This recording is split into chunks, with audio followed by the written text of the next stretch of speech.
When I think about the water sector today, I think a lot of the challenges are faced around the long term, and also some of the challenges faced around the tension between short-term and long-term effects.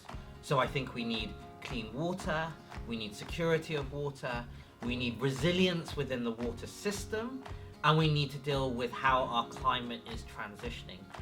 And a lot of that will be based around the long-term strategy, and it will need the resources and the people gathered around to that to ensure that we've got very great long-term stewardship of our water system. I think in terms of thinking about the people involved in the water system, I actually like to think about it as being everybody.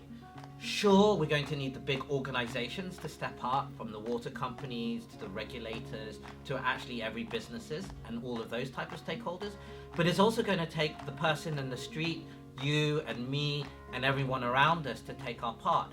We're going to have to think about how we consume water, how we look after water, how we look after our systems going forward. So everyone is going to have to play our part. There's going to be more responsibility on those larger organizations, and we're going to have to give them the kind of rights and the authority and maybe the money and the resources and the push to say, we want this for our water future. Great. When I think about the tools that the people are going to need, we are going to need resources. That resources will come in the shape of money, but it will come also in the shape of innovation, ideas. It will come in the shape of how we deal with our social relationships, our relationships with organizations and things like that. We're also going to need help in terms of education and the tools that will enable the person in the street to consume more responsibly and also be able to look after these type of things. I think on the organizational level, they will need to press fully ahead in terms of innovating and doing things better. I don't think the way what we have in terms of the status quo is going to be sufficient for meeting our long-term needs.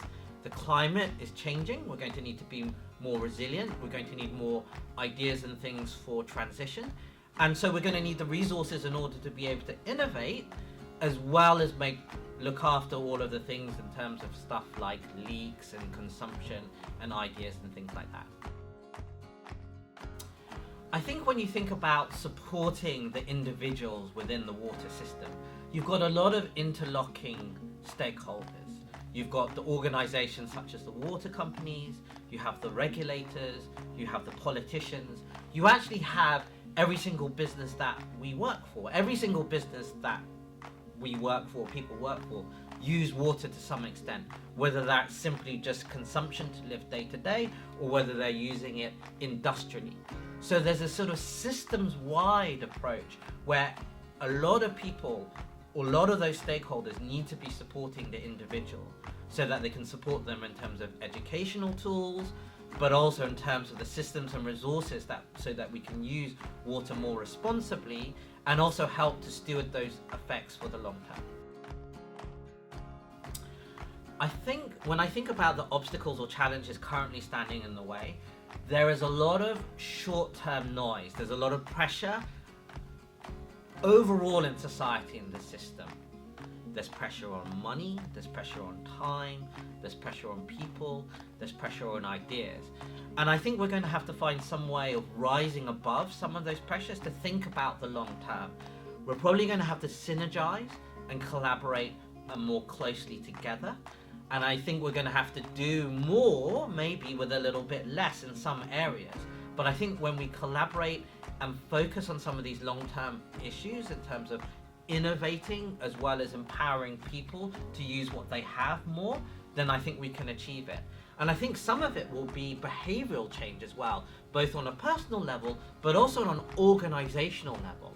I think it'll be really empowering if we have a cultural pivot where we can think about some of these long-term things more readily, given if we've got the tools and educational resources to do that, both on an individual level, but also how those individuals intersect together to make organizations about how our society goes together.